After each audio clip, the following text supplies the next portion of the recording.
Well, folks, it's time to get things underway. We've got the cars out here, the crews are out here, and they've got 25 laps ahead of them, folks. We are about set to cap off the opening weekend of the USF Pro Championships Pro 2000 drivers. 20 of them getting ready to go, and to give us the command to start engines, our guest from the Andersen Interior Contracting. Say hello to Carson Call. On behalf of Andersen and Balfour Beatty, drivers, start your engines. And there you go for the final time, Ty, for this weekend. We're firing up the engines, getting set to go. We'll have the drivers here in Pro 2000 getting ready to roll out. 25 laps of action. Let's see if we can go green to checker. Would be ideal just to get as much track time as you can. That's the objective. The first objective that is repeated to these drivers and teams all through the weekend. Let's finish every lap of the race. As you've seen in other series that have run through this weekend here at the Firestone Grand Prix of St. Petersburg presented by RP Funding, if you finish the race, your chances of a good result are pretty decent. Very true. We have had a significant amount of attrition in each of the different series this year. It's been turnover that has caught so many drivers out this weekend. Will it hold true? We've had drivers in USF Pro 2000 that have had trouble in turn number 4. We'll wait and see as the cars begin to stream off of pit road, and they'll start to warm up their tires, and they're going to find some different track conditions here as well, because a 100-lap IndyCar race is going to put down an awful lot of rubber. The marbles will have been cleaned up and swept up significantly, of course, but this track condition is going to be very different than what they've experienced. Oh, so true. 100 laps of IndyCar action out there, and again, they'll have a feel for it working their way around the track.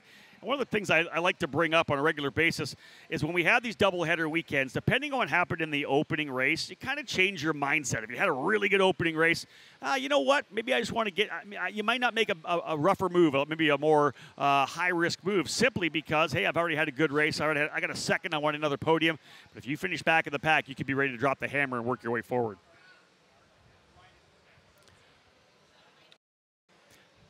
So drivers will work their way around the racetrack here, and we'll get set to get things back underway.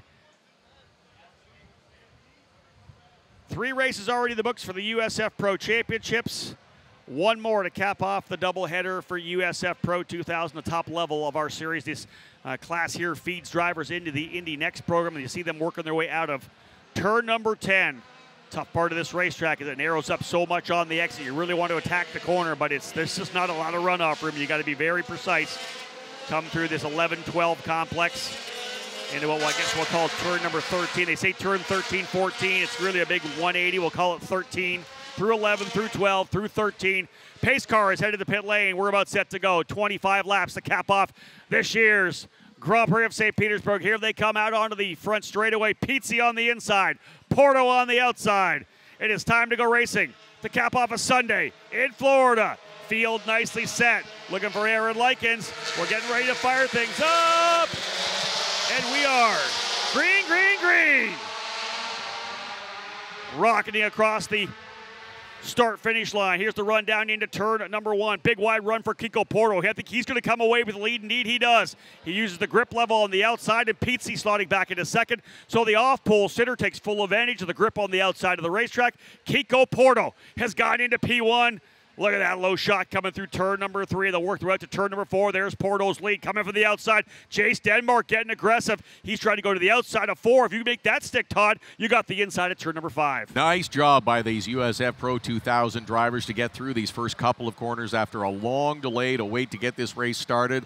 Good for them to show some discretion and patience, and let's get through these first couple of corners, and then we can really start to battle. That's it. We'll go single file and start racing. Again, for them, they're all trying to get a feel for the track at speed as well. Remember, this is the first time that they've rolled through all these corners at speed since all this IndyCar rubber has been put down. They've heard, of course, all the news of all the marbles, the clag that's out there, so they're doing the best they can to kind of work their way around. A couple of drivers diving to the inside of 11 and 12. We have a couple of aggressive movers coming out to turn at number 12 and 13. They'll work their way out here now. Been told one driver has a transponder issue. That's the number 93 of Lindsey Brewer. We'll keep an eye on Lindsey.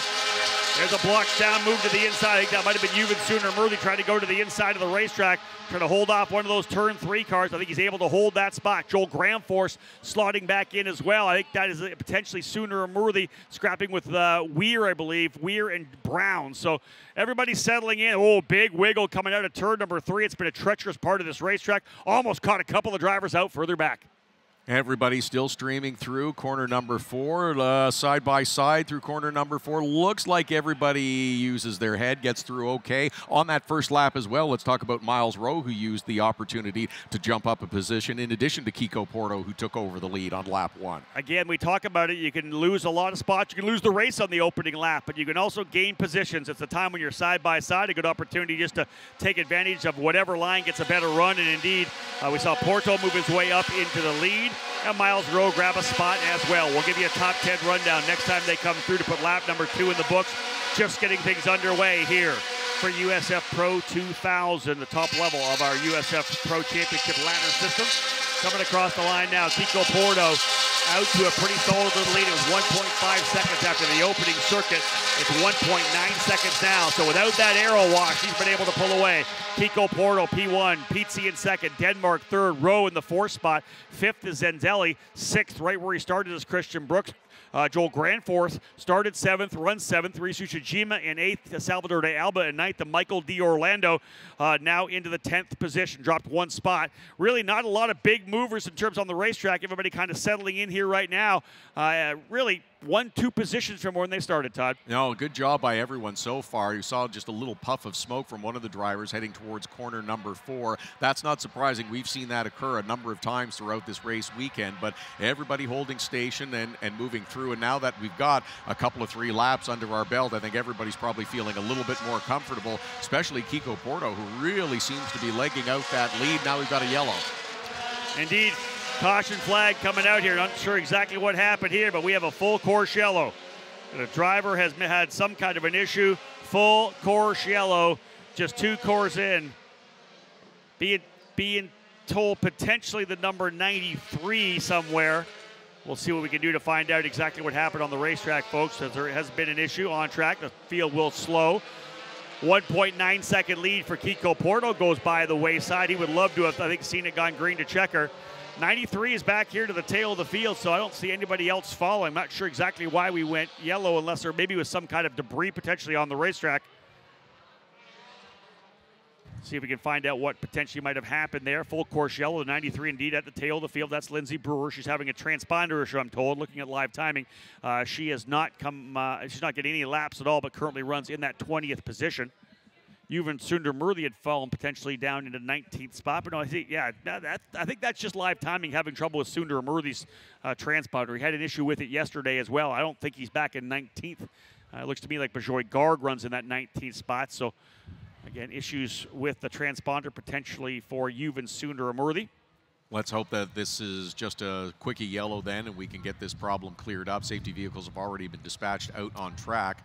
Being told potentially Yuvan Sundermurthy off in turn number 3. You can see the driver, our AMR safety team, rolling around the track. So it's potential an issue for Yuvan Sundermurthy actually off the racetrack. I'll try to pick him up visually. Again, that was called in from race control. So tough one for Yuvan, as there it is right there. So we got this camera back up and running. Yuvan Sundermurthy has come to a stopover in turn number 3. Not sure what happened to Yuvan.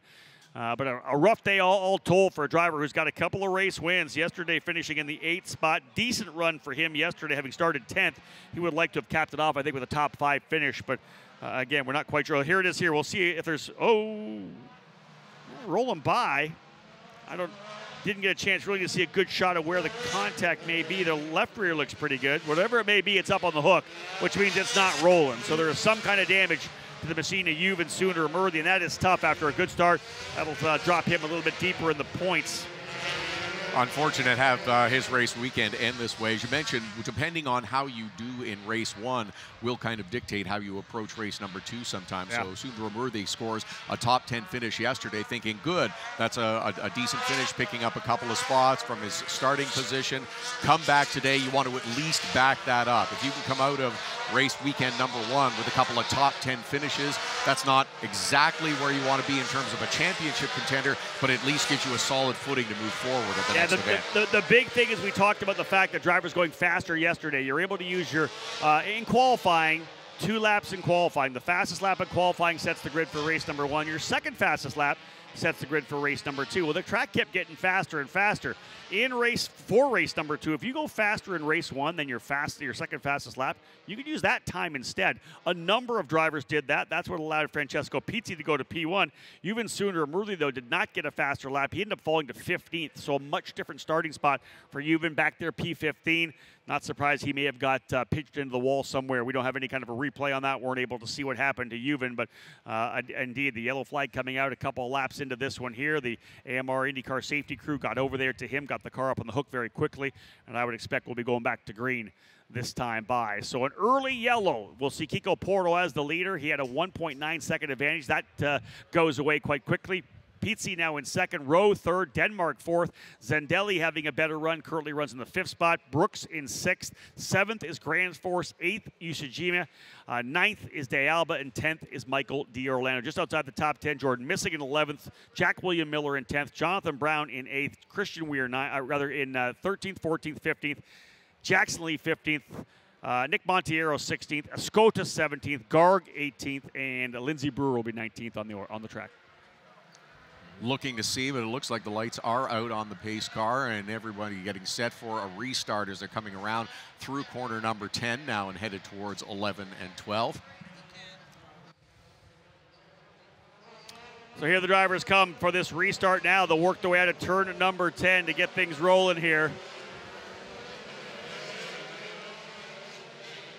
Through the 11-12 complex, a very fast part of this racetrack at speed.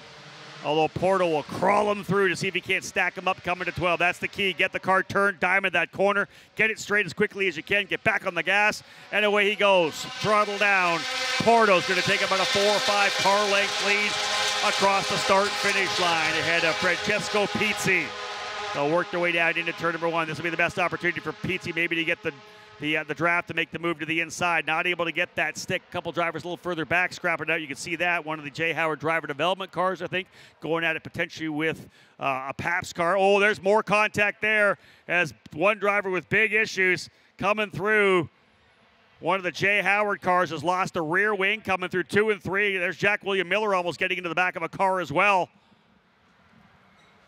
So we have one driver with an issue with the wing. I would assume that we're going to have another full course yellow because I believe there's probably a rear wing sitting in the middle of the racetrack somewhere between turns 2 and turn 3. We saw the contact there. I'm thinking that might have been Ricardo Escoto in the number 4, but it may not. It may have been Rhys Ushijima actually in the number 6, to be honest. We'll see how it happens when they come back around here, but there's definitely an issue.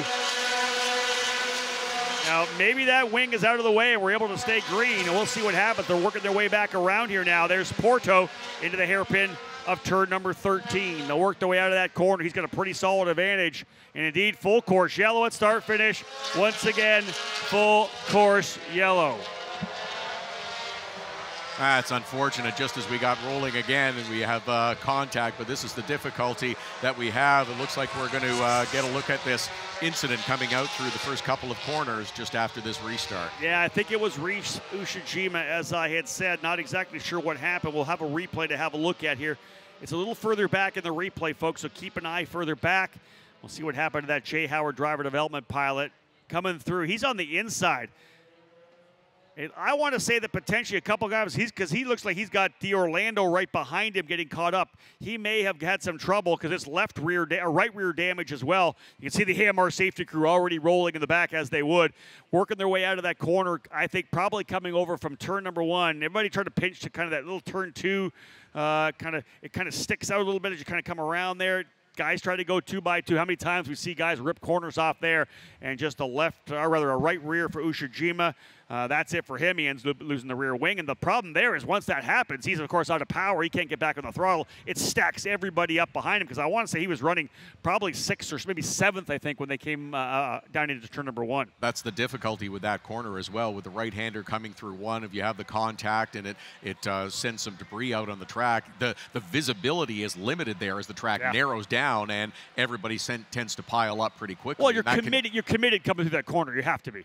Otherwise, you're not going to get through at speed and be able to keep that lap time. So yeah, that's it's unfortunate, but hopefully it looks like a pretty quick cleanup, and we'll again be able to get back to some green flag racing pretty soon. Pace cars got back out, as we said. Drivers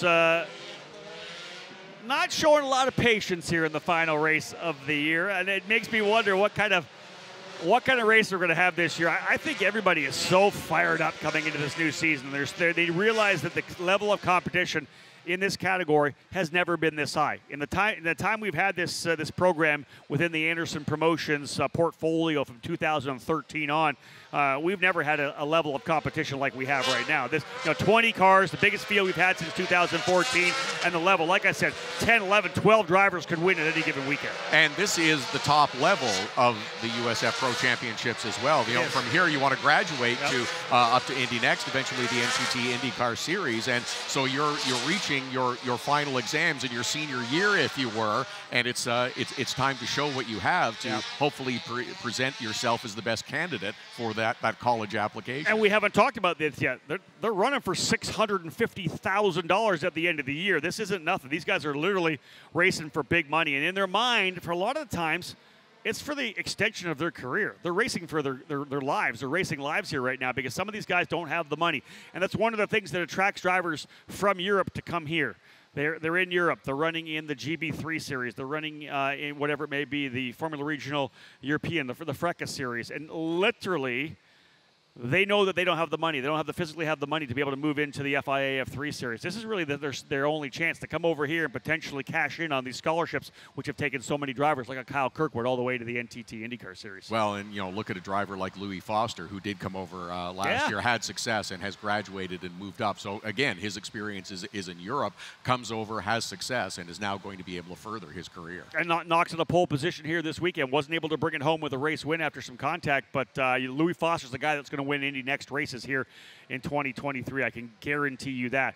So what this does is give us our fourth yellow flag period. We've been running our second yellow flag period, 4 or 5 laps now under the yellow. So the time winding down. Remember, we do have a certain time window, but it's a big window. We have 25 laps in 45 minutes, and really, we're the last race, too. We could probably keep going at the end. It's not like everybody's waiting after us to go back out on the racetrack. So right now, let's reset because we lost a driver in the top 10. Kiko Porto still the leader. Rowe second, Pizzi third, as Rowe was able to get by Pizzi in some of that chaos. We didn't see that. Miles Rowe now up into the second spot. Pizzi in third. Jace Denmark in the fourth position. Zendelli now runs in fifth as the pace car will bring him back down the front straightaway again. So at least one more run under the yellow. Porto, Rowe, Pizzi, Denmark, Zendelli. Then it's Christian Brooks holding station in sixth. Joel Grandforce in seventh. Jordan Missick eighth. Jack William Miller ninth. And Salvador de Alba rounding out the top 10. 11th is Brown. 12th is Weir. 13th is D'Orlando. Wonder whether or not there's damage to D'Orlando after potentially getting into the back of Ushijima. Then you go 14th for Jackson Lee. 15th for Nick Montiero. 16th for Escoto, 17th for Garg, 18th for Brewer. 2 drivers done for the day already, Reese Ushijima and Yuvan Sundaramurthy. Both those drivers, I think, are race winners this year, too. That's the thing about this series. Sundaramurthy can win. He showed he could win in USF 2000, some podiums as well last year. One of his best racetracks, he seems to always be on the podium at the road course at the Indianapolis Motor Speedway, so look for Sundaramurthy to be good there. But yeah, both those drivers who are now struggling here with the DNF early in the season are guys I think we're going to see on top of the podium before we're all said and done. Says a lot about the talent level in the USF Pro Championships. Drivers now making their way through corner number 4, that right-hander. A little bit of weaving back and forth, try to get a little bit of heat into those tires, and then hopefully stretching themselves around through the back part of the course and lined up once again for another restart. Currently working lap 9. It'll be hopefully a restart on lap number 10. I wish I had my radio now to listen to race control to see if they had any words with these guys. Hey, come on. It's Sunday afternoon. Settle down. You're the top level of our program. You're the best of what we do over here. You've been here before. Let's settle down and do some racing. Couple drivers just getting too aggressive. And again, we didn't get a really good shot. The camera angle isn't really fantastic going through that turn 2 section. And we've seen many times where drivers have gotten together there and get pinched out. You're on the outside, drivers on the inside. You lean on them a little bit, and they're trying to clear that edge of the track that kind of comes back out. You'll see it when we have the shot where they come through and over to 3. Even though the walls are snaking like crazy, it's a one big, huge arc through the corner, right? It's just, if you get pinched out there when you come back to the right side, it can happen. The idea is to straighten out the corners because when you're cornering, that's reducing the speed. You want to straighten them out and corner as little as possible. Pace car has moved to pit lane, so we'll go back to racing. Kiko Porter will lead him back onto the throttle. This time, however, Miles Rowe, the Pabst Racing Force Indy machine, is right there. He won here in USF 2000 competition last year early in this run. We're working lap number 10 right now. Does Rowe try it? He'll go to the outside, not going to be enough. There's a move to the bottom of the racetrack. That's Zendelli, I believe, going to the inside of Pizzi. So Liram Zendelli, I think, now up into the 4th position. Maybe even 3rd for Zendelli, as the TJ Speed drivers up on top of each other. They'll work their way to turn number 3 to 4. This is where things get hectic. How about 3 wide? Coming to the bottom. That's Jack William Miller thinking into the bottom. He locks it up a little bit. Luckily to get out of that one, that would have definitely been some chaos had he not got the thing woed up into the apex of turn number 4, coming back through 8 and 9. Everybody back single file. It's so narrow, Todd, coming through 5, 6, and 7 over to 8. You almost have to kind of close your eyes when they come through there because it's just so narrow. The widest part of the course, the airport runway, that is about the tightest part of the course, about 26 or 27 feet wide, and it is very challenging to work your way through. It's going to be interesting to see how these drivers manage to get, hopefully, now a green flag lap under their belt and start to settle in just a little bit. Oh, that was one driver hard up over the curbing coming through turn number 12 into turn 13. If he's able to keep control of that car, well done. Because he got pinched down to the bottom and really got aggressive coming through there. Miles Rowe, now your leader.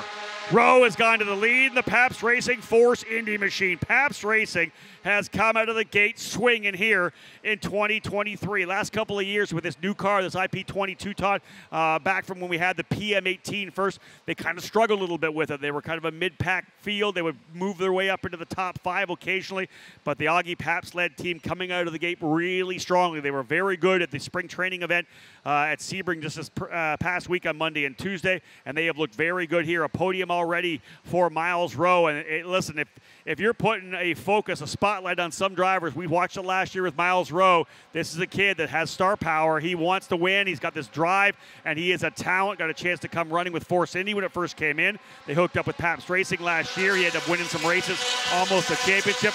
Now he's looking at potentially trying to lead here with a point lead. Well, and how about the job that Miles Rowe has done in the first half of this race, dodging the difficulties in the first couple of cautions. From his 5th starting spot, he has managed to claw his way forward, restarted 2nd after that last caution period, and took advantage right away to get around Kiko Porto, and now is trying to stretch out his lead to better than a 2nd. You know, away from the racetrack, away from the car, folks, this guy is a calm, cool customer. You know, he's very much into the arts and photography and really focuses on that kind of a skill set. But you bring him into the race car, put the helmet on, the guy's a tiger. He literally will attack. He's aggressive. He's very focused, and when he does attack, it's very decisive. He is also, as you mentioned, a very engaging personality when you have a conversation with him, discussion.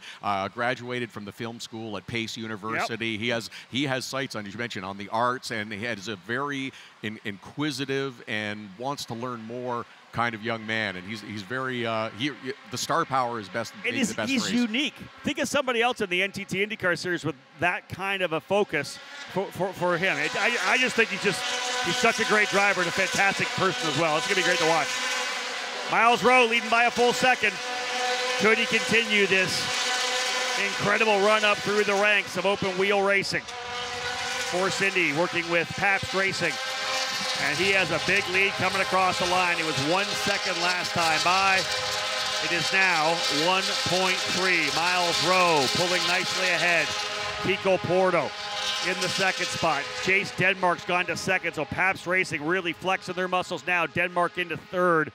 Zendelli 4th, Pizzi 5th. That's the 2 TJ Speed cars. Brooks in 6th, right where he started, missing in 7th. So Pabst has their drivers in the top 7, all 3. De Alba, Grand Force, and Miller right there for the top 10. Christian Weir just on the outside looking in 11th. Interesting that Francesco Pizzi has slid back just a little bit, of course, starting on the pole position for today's race, but has been swallowed up a little bit. I'm a little surprised, and maybe just because we had a couple of quick caution periods, to see if Christian Brooks can now begin to move forward through that. It's right about where he started. I think he may have lost one position, but that's just kind of basically holding station in the first half of this race. Again, it's tough. The restarts, we had a couple of restarts. Those are the best opportunities coming down into turn number 1 where you're not worried about aero wash, because when you're trying to pass, you get the aero wash when you're trying to roll on through turn 13, right, when you get under the power. you don't have to worry about that because you're literally coming out a lot slower. It's that big run with the draft getting down into turn number 1 that allows you to do it on a restart. And we just haven't seen that from Christian Brooks. He was great from the pole yesterday, but he was never challenged with air wash or any of that draft issue he would have. Also, that's kind of part of the racecraft that drivers need to learn as well. You may make the pass there in corner number 1 that we just cut away from them, but that pass starts much earlier on the racetrack. Talking about coming through 11 and 12 in smooth fashion and then getting through that hairpin corner properly so that you can get on the accelerator and, if necessary, use the draft down the long front straightaway before trying to make that pass, tucking inside in corner 1. That is it exactly. We are now past the halfway point. 13 laps down, 12 to go. As we said, 2 caution periods earlier for a total of 5 laps, slowing the action. Kiko Porto had a almost 2-second lead at that point. That evaporated on that yellow, and it really has given the opportunity for Miles Rowe to come back out at 1.5 seconds. The lead now for Rowe in the number 99. Porto, Denmark, Zendelli, and Pizzi, your top 5, and Rowe flat checking out right now. We've seen this happen before. You give this driver an open racetrack, and he is going to take it. Had some issues, of course, last year, gunning for the USF 2000 championship, but that was some chaos at the start. Everybody was trying to lead out of the opening quarter in Portland. They were diving down the inside of each other and blocking to the bottom. There was contact. There was chaos. There was drivers everywhere.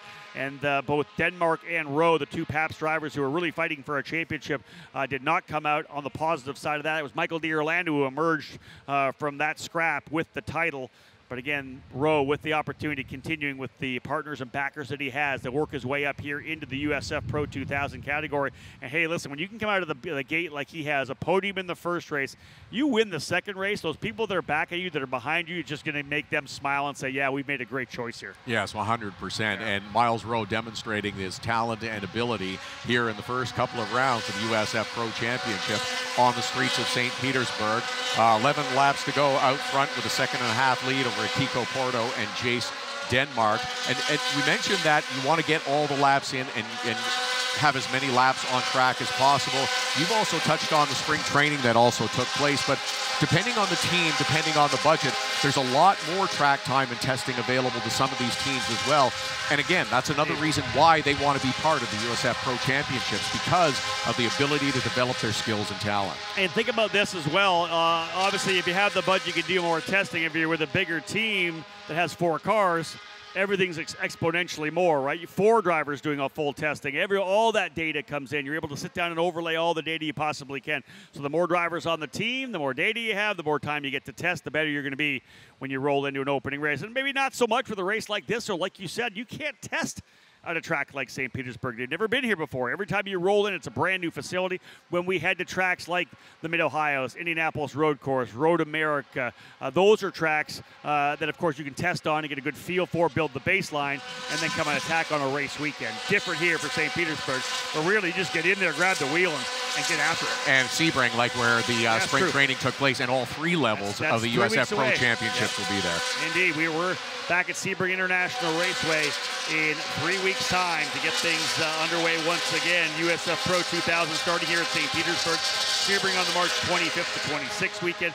The road course in Indianapolis, of course, the 5/8 mile oval at the Indianapolis Raceway Park. We'll run Road America, Mid-Ohio's, the streets of Toronto. USF Juniors and Pro 2000, Todd, also running the Circuit of the Americas at the end of August, a week before Portland. So literally, they race at COTA. They pack the cars up, drive them across the country to Portland. Hopefully you got the car put together and you didn't break anything, and we're back on the racetrack for the championship weekend. How's that for a learning experience if you want to go to the elite levels of motorsports and racing? It's True. just, that's, you go to a big circuit and then you have to prepare in a very short amount of time to be ready to go again just a few days later. And take care of your race car, because you don't want your team up all night on Sunday night to get the car fixed so they can leave in the morning to drive a 3-day drive to Portland. So it's exactly the same distance as it was from Worldwide Technology Raceway, where we're not racing this year, from Texas all the way over to Portland. Same distance, but still for the truck drivers, so it's a 3-day straight drive. Get there, unload, and we're right back out to see who's going to win a championship and who's going to win a scholarship of over $650,000.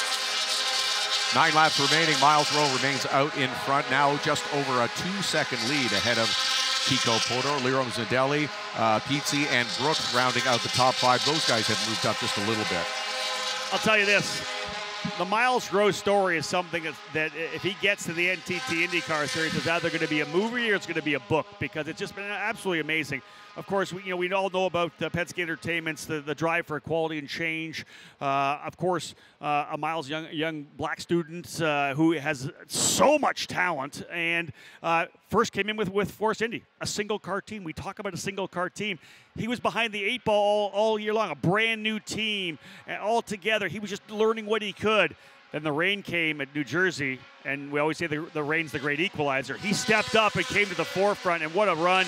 Late race pass, able to get the race win, but then he moves to Pabst, the powerhouse, and all of a sudden with Pabst, he comes alive. He shows what he's got. It's going to be a storyline. It's going to be a movie, and he's on his way to making it happen. This is just another chapter, right? This is like chapter 3 of what's going to be a tremendous book. The Art of Racing in the Rain. Oh, that might have been used already. That's something that was already been used. Correct. Miles Rowe looking to win. And this would be 3 straight years of a victory as well. Let's throw that out there. So he won a couple of years ago, his first year at USF 2000 in the rain. Won a bunch last year, as we know, trying to win a championship. This would be his 3rd straight year in the USF Pro Championship with a victory, which I think just adds another layer to the storyline that we've got here for Miles Rowe. But he's got work to do still. Let's not throw it all out here. 18 laps in the book, 7 laps to go for Rowe, but he's got a 2.1 second lead. His lap time's about a 10th quicker. Fastest lap of the race so far as well. When you're thinking about the championship, there's a bonus point for fast lap. Most laps led. He's out front right now. This is looking really good for Miles Rowe to cap off the weekend. Because I'll tell you this, he was 3rd yesterday, and he wasn't happy. You know, drivers that are like that, right? Not happy with 3rd. There are some guys, I get a 3rd, I'm be so happy. No, Miles, very conservative on the podium. But again, that's setting the standard and understanding the level of excellence that you're trying to achieve. Your expectations. Exactly. You're right, Todd. 100%. He'll be happy with this one, that's for sure.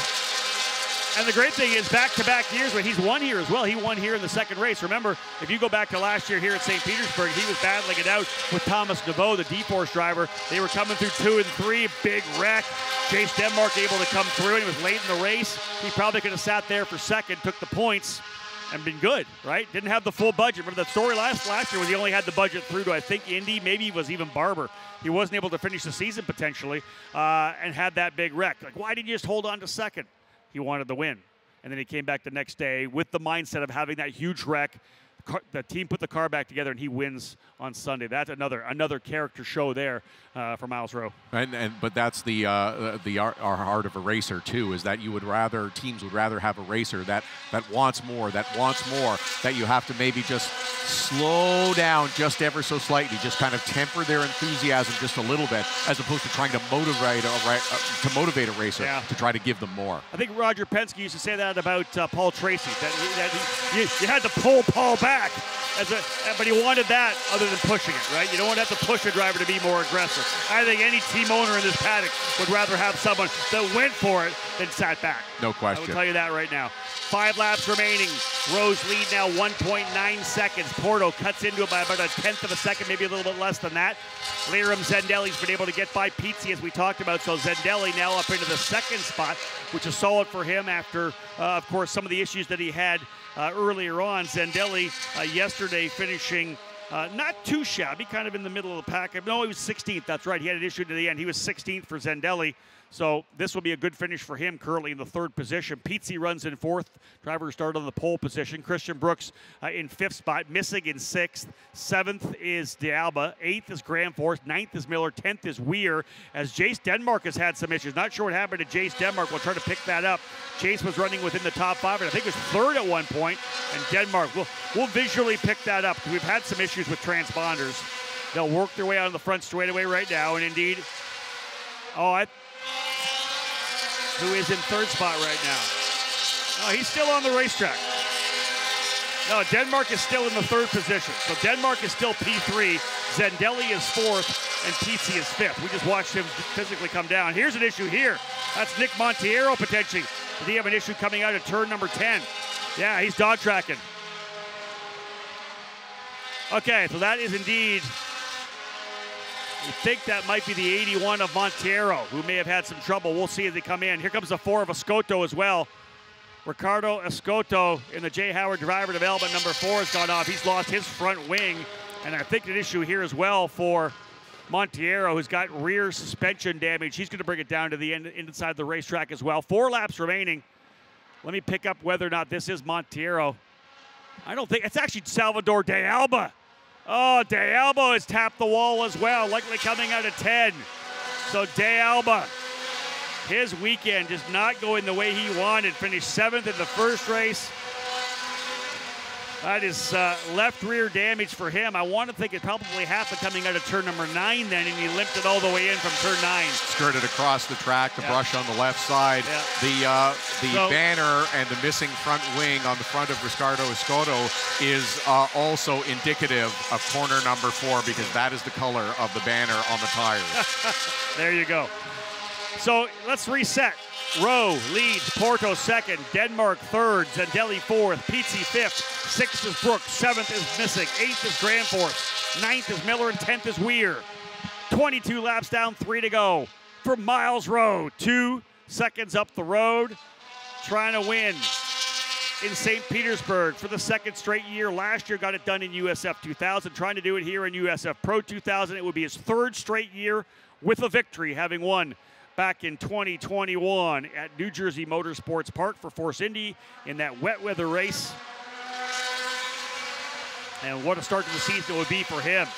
Remember, 3rd yesterday, P1 today potentially. Joel Grandforce has got the fastest lap, so Rowe had fast lap, loses that one. Kiko Porto with a couple of 2nd place finishes. He will not be disappointed overly with that. He would like some race wins, but Porto holding on to 2nd. I think the 2 TJ Speed cars coming across the line here aren't done with each other either. No doubt about that. Pizzi still wants to go after Zendelli. Look at this, they're going side by side. Here comes the over-under. Pizzi trying to find a way by Zendelli. The 2 teammates for TJ Speed. All three TJ Speed cars currently in the top 10 for Tim Neff and the crew. Word has come down. There are 2 laps remaining, and everybody's trying to get as much as they can in these closing couple of laps. That is good close racing by those 3 cars now. White flag flying. Next time by for Miles Rowe. 2.2 seconds up. The young driver to New York, New York. Todd had already said, graduated from Pace University in the filmography, I believe. A lot of photography work. Again, so many different levels to Miles Rowe, but like I said, like any race car driver, when you strap them behind the wheel of a car, into the belts, put the helmet on, there's just a different mindset from race car drivers. It's totally different as an athlete. There is a determination and a relentlessness that is in the minds of so many race car drivers that is absent from others in different disciplines, whether it be sports or other aspects of life. Great. Final lap for Miles Rowe. This is when he's just got to knock it out. Keep the car a little bit off the wall. You don't need to be running at 110%. Maybe back it down to 95. Just hit those marks that one last time. You've already done it for 24 laps. Just one more, and you'll find yourself as a race winner in USF Pro 2000. You put your name in the hat for the championship discussion. Rowe, Portos, and then we still believe it's Denmark in 3rd spot. Coming down now into turn number 10. Again, the initial run to 3rd yesterday. And this kid is much talked about as it is. And to have success in the opening weekend of USF Pro 2000, start up the typewriters, folks. Lots to talk about. Here he comes out of the final quarter. He's now a winner in USF Pro 2000. Miles Rowe, victorious on the streets of St. Petersburg once again. Back-to-back years with a win for Miles Rowe. Kiko Porto coming home in the 2nd spot. 3rd goes, I believe, to Jace Denmark. Indeed, they've got him into Jace Denmark into 3rd. Liram Zendelli and Francesco Pizzi, 4th and 5th. Christian Brooks holding on to 6th spot. 7th, Jordan Missing. What a great run for Jordan Missing as well. Coming back after the DNF from yesterday, the contact over in turn 4. He bounces back for a great run. 7th for Missing, 8th for Joel Grandforce, 9th for Jack William Miller, and Christian Weir rounding out the top 10. So all 3 drivers from Pabst in the top 10. All 3 drivers from TJ Speed in the top 10 as well. They will be very happy with the way things played out there. Kiko Porto finishing in second. There is your unofficial results, folks. Rowe, Porto, Denmark, Zendelli, and Pizzi, your top 5. And Todd, I got to make that long trek down to Victory Lane to meet Miles Rowe, Kiko Porto, and Chase Denmark. 3 talented drivers, but Miles Rowe does it again. Back-to-back wins on years here at the Grand Prix of St. Petersburg. Back-to-back victories and back-to-back podium finishes with Miles Rowe here on the streets of St. Petersburg. Here's a look at the rest of the unofficial results for the USF Pro 2000s Championships, race number 2, here to close out our program in St. Petersburg. Michael D'Orlando, 11th, Jonathan Brown, Nicholas Monterio, Bejoy Gard, and Jackson Lee in the top 15. A number of others beyond this had difficulty. Salvador De Alba, Ricardo Escato, Rishi Shijimi, Yuvan Sundaramurthy, and Lindsey Brewer in the 93 rounds out the field of 20 racers here in the USF Pro 2000 Series on the streets of St. Petersburg. Final competitors making their way around the course and just coming down now through towards pit lane, and they will be met by their teams at the end to wrap up race weekend number 1. It has been a busy stretch for these USF Pro 2000 teams. As we discussed, they had spring training earlier this past week on Monday and Tuesday at Sebring, a couple of days to decompress and digest what they learned during the spring training sessions, and then it was immediately back onto the track here on the weekend, Friday, Saturday, and Sunday, for the USF Pro 2000 Championships and the USF 2000 Championships as well. And there is your race winner, Miles Rowe, in that number 99 from Pabst Racing. And what a terrific job by Miles Rowe, who started 5th, used the bunched up restarts to have the field come closer together and take advantage of both the restarts, and in particular that last restart where he was able to jump around Kiko Porto, who had taken the lead from Francesco Pizzi, who started on the pole position, and then it was Miles Rowe who snagged the lead away from Kiko Porto and would lead 16 laps on his way to his first victory in the USF Pro 2000 Championships. Kiko Porto second, Jace Denmark third, finishing up the podium. Rob Howden will have all of these racers on the podium for us in just a moment or two. Well, ladies and gentlemen, we're set to go to cap off this year's Grand Prix of St. Petersburg. What a race that was. The Andersen Interior Contracting Grand Prix of St. Petersburg, showing the future stars of the NTT IndyCar Series. The racing was great all the way through the field. Let's get started to bring up the driver coming home in 3rd spot, his first ever podium in this program. Obviously, he was a race winner last year in USF 2000 here at St. Petersburg. He's on a podium here today for Pabst Racing, finishing 3rd, Jace Denmark. And to present Jace with his 3rd place trophy, all of our guests here from Andersen Interior Contracting, Carson Kale.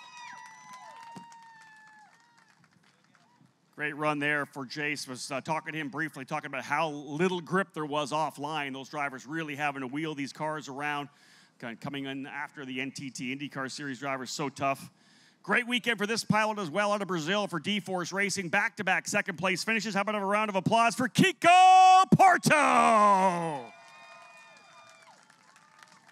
And to present Kiko with his 2nd place trophy, Justin Parks, another one of our guests, joining us here from Andersen Interior Contracting. What a great weekend it's been. Beautiful day here as well. Chamber of Commerce weather all weekend long. One more spot on the podium, folks. It's been 3 years. We've seen him win every year over the last 3 years. He won here last year after a horrible incident as well. Came back. Today, though, he wins here in USF Pro 2000. How about a round of applause for the Pabst Racing driver, Miles Rowe?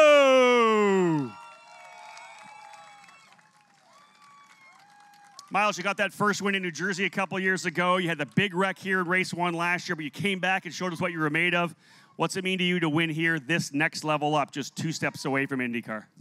Just, means all the hard work that Pabst Racing, Force Indy, Penske Entertainment, everybody on my team, the support my family gives me, it's really paying off. And, I'm just a really blessed person out here. And I'm just, doing the hard work and the trainings, paying off. And I'm trying to, keep it going and keep the momentum up all the way through this year. So it's a really good start, and just really happy. Tell us about the racetrack. The NTT IndyCar Series was out there. There were marbles everywhere. What was the rubber like?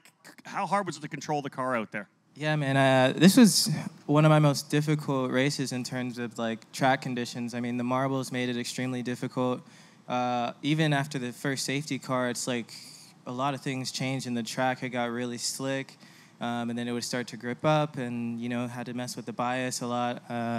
So it was really, you had to adapt a lot in this race, but luckily, I was on my toes, and I think it paid off in the end for sure. Winning this early in the season is crucial. Does it make you feel any different right now? Take a little bit of weight off your shoulders?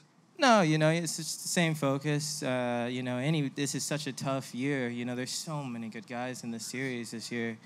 So it just, makes me want to work harder because I know it's just going to make it, more difficult to win. I got a target on my back. So. Congratulations. Get up on top of this podium. And my winner today, Miles Rowe. What a big victory. Sarah Marquette's going to bring that P1 trophy up. It's a collection that Miles has got going. Won a bunch of them last year. His third year in a row, as I had said, winning. He won with Force India, that single-car team in New Jersey in that tough wet weather race near the end of the season there. And then, of course, turned things around with Pabst Racing last year, turned it up and was a championship contender as well. Just a tremendous run last year, and, of course, coming here with another victory as well. Back-to-back seasons with wins here in St. Petersburg. Let's get those trophies up in the air, folks. This is it, my podium in USF Pro. These drivers just 2 steps away from the NTT IndyCar Series. Got a bunch of our guests from the Andersen Interior Contracting coming up to get some shots here with these drivers. These are the shots you want to take, because these are the guys that are going to be in IndyCar in a couple of years. This is the future right here.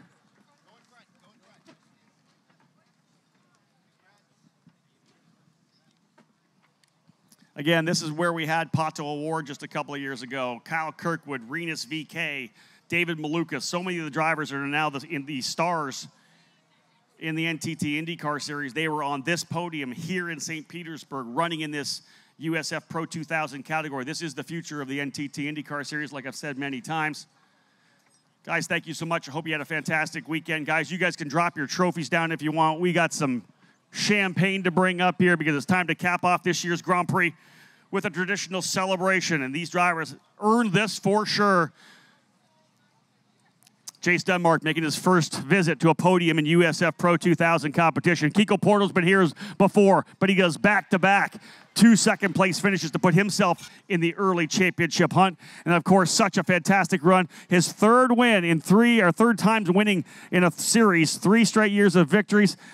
Miles Rowe, folks, with the win, guys. Grip it and rip it. Champagne time. The celebration begins for the drivers getting to the podium in USF Pro 2000. What a weekend it was. A lot of action. We had drivers in the wall. We had some able to get through the chaos. That is what racing at this level is all about, learning from start to finish. Big shout out to all the teams that started off this season. Once again, we look forward to going from here all the way through 6 months from now to the Portland International Raceway. We will find out which drivers will take their share of the $1.3 million discount tire driver development advancement scholarship. Lots of money up for grabs, as we know.